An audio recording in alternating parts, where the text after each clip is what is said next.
Big TV భక్తి సమాచారం WhatsApp ఛానల్లో జాయిన్ అవ్వండి. అన్ని విశేషాలు ఎప్పటికప్పుడు తెలుసుకోండి. బొట్టు ఆడవాళ్లే కాదండి, మగవాళ్ళు కూడా పెట్టుకోవాలి. అందరూ పెట్టుకోవాలి. ఎందుకంటే బొట్టు పెట్టుకుంటే ఆజ్ఞాచక్రం ప్రచోదనం అవుతుంది. ఆజ్ఞాచక్రం 72,000 నాడులని చక్కగా చురుకుగా ఉండేట్టుగా చేస్తుంది. కనుక మరి నాడీమండల వ్యవస్థ బాగుండాలి అనుకున్న వాళ్ళు మరి బొట్టు పెట్టుకోవాలి కదా, తప్పనిసరిగా పెట్టుకోవాల్సిన అవసరం ఉంది.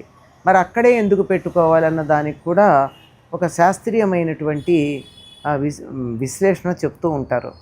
ఎందుకంటే కనుబొమ్మలు రెండు కలిసేటటువంటి చోటు, సరిగ్గా ముక్కు నుంచి ఇక్కడి నుంచి ఇలా తీసుకెళ్తే ఇక్కడ కలిసేటటువంటి చోటు ఏదైతే ఉందో ఇక్కడ ఉంటుంది ఆజ్ఞాచక్రం. దీని నుంచి కనుక నేరుగా ఒక సరళ రేఖ వెనక్కి తీసినట్టయితే మెదడులో అక్కడ పిట్యూటరీ బాడీ ఉంటుంది.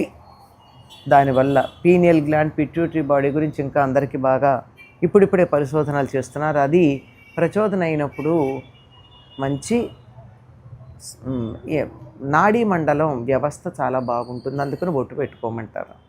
ఈ బొట్టు పెట్టుకోవడం అన్నది ఆడ మగ అనే కాక వయస్సుతో కూడా సంబంధం లేకుండా చిన్నప్పటి నుంచి అందరూ కూడా పెట్టుకోవాల్సిందే.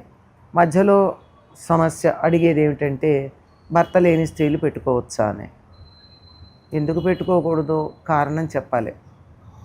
వెతికి చూడండి, శాస్త్రాల్లో ఎక్కడైనా పెట్టుకోకూడదని ఉందేమో.